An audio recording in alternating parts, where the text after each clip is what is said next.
We all think we know the onion. It's in pretty much every kitchen, right? We hear it's a superfood, a vascular cleanser, even a herb of longevity. And yeah, it's packed with all the good stuff. But what if I told you that the way you're eating it could be turning this health hero into a health hazard? Okay, let's get into this. I know, it sounds a little crazy. How can a food that's so good for you actually be bad for you? Well, here's the thing. The secret isn't really in the onion. It's all about how you prepare it and, this is key, what you eat it with. This is what we're calling the onion paradox. And this is really what it all boils down to. On one side, the onion can be an absolute health hero, fighting off disease and just making you feel great. But on the other side, a few super common mistakes can flip the script, turning it into a health hazard that can lead to inflammation, blood sugar spikes, and even put stress on your kidneys. So the big question is, how do you make sure you're always on the hero side? Let's start with the good stuff. By pairing onions with just the right foods, you can actually multiply their benefits like crazy. We're going to look at 3 of these incredible combinations that work together to create some seriously powerful effects in your body. First up on our list, shiitake mushrooms. Now, this combo is an absolute powerhouse, especially if you're trying to tackle high cholesterol. Sautéing these two together isn't just going to make your kitchen smell amazing, it's a really smart move for your health.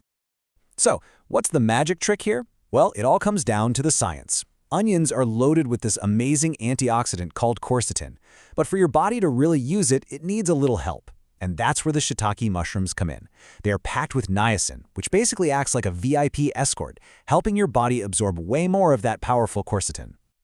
And what does that mean for you? Well, for starters, this team actively helps lower your cholesterol, which is a huge win for your heart.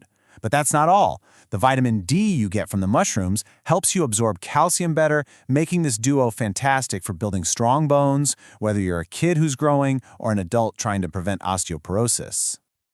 Okay, next up on the onions list of best friends is vinegar. Just think about delicious pickled onions or a good onion marinade. That sharp, tangy flavor you love, it's actually a sign that some pretty cool health benefits are happening. The real secret sauce here is the combination of over 60 different organic acids in the vinegar working with all the good stuff in the onion. Together, they actually get in the way of your body's process for making and storing fat. And even better, they act like a little cleaning crew for your blood vessels, helping to sweep out some of the harmful gunk. And the results you can see in the real world are pretty amazing. This pairing is incredible for helping to stabilize blood pressure and bring down that bad LDL cholesterol. And because it gets in the way of fat creation, it can be a really helpful tool for managing your weight. It's such a simple way to give your vascular health a big boost. And for our final power pairing, we're bringing together 2 absolute titans of the superfood world, onions and kale. Whether you toss them in a salad, blend them in a juice, or even pickle them together, this is a combination your body is seriously going to thank you for.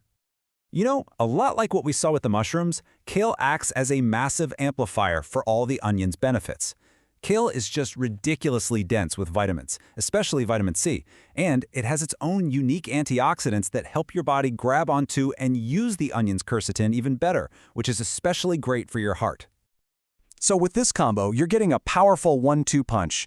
You get better blood pressure regulation and a reduction in cholesterol. But on top of that, you get all the extra goodies from kale's high vitamin A, which is fantastic for your eye health and for giving you healthy, glowing skin. All right, so we've met the heroes. Now it's time to flip the coin and look at the other side of this paradox, the super common mistakes that can turn this amazing food into a real health problem.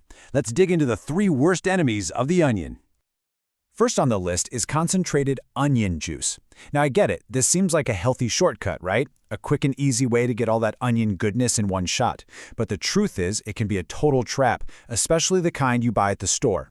So the biggest issue here is the concentration. A regular raw onion has about 144 milligrams of potassium per 100 grams, which is totally fine.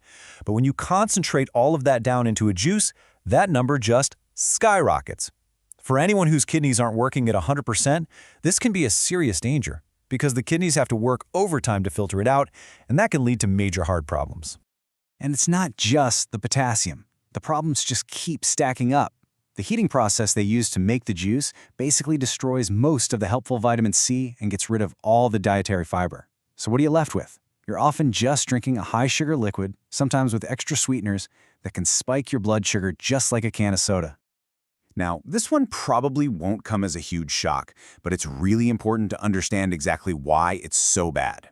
I'm talking about onion rings, fried onion straws, any of that deep-fried stuff. Sure, they taste good, but they are a complete nutritional disaster. What's happening in your body is like a three-step chain reaction of damage. First, that refined flour coating makes your blood sugar go wild. Second, the super high heat creates nasty compounds, like AGEs, which basically age your cells prematurely, and a carcinogen called acrylamide. And finally, those cheap industrial oils used for frying dump trans fats into your system that directly harm your arteries.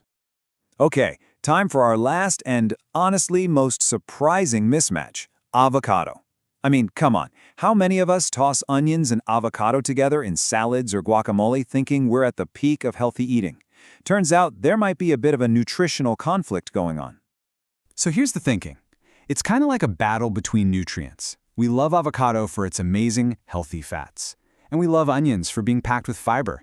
But when you eat a lot of them together, the huge amount of fiber from the onion can potentially block your body from being able to fully absorb all those good fats from the avocado. It's like creating a nutrient traffic jam in your digestive system. Okay, so we've gone through the problems. But what do we do about it? Well, the good news is there's a really simple and frankly brilliant swap you can make, especially if you were tempted by that onion juice. Instead of drinking that sugary, nutrient-stripped onion juice, try switching to onion peel tea. Yep, you heard me right. The part of the onion you normally throw straight in the trash is actually the most valuable part.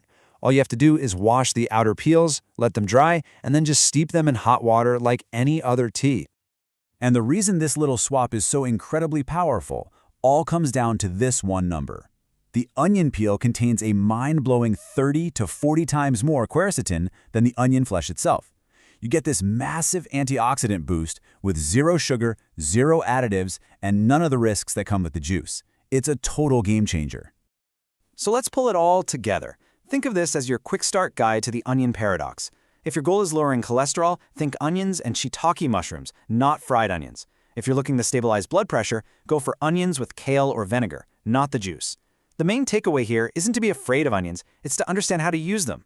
By making these easy, smart choices, you can unlock their true power and make this simple vegetable one of the biggest heroes in your kitchen. So the only question left is, which of these power pairings are you going to try first?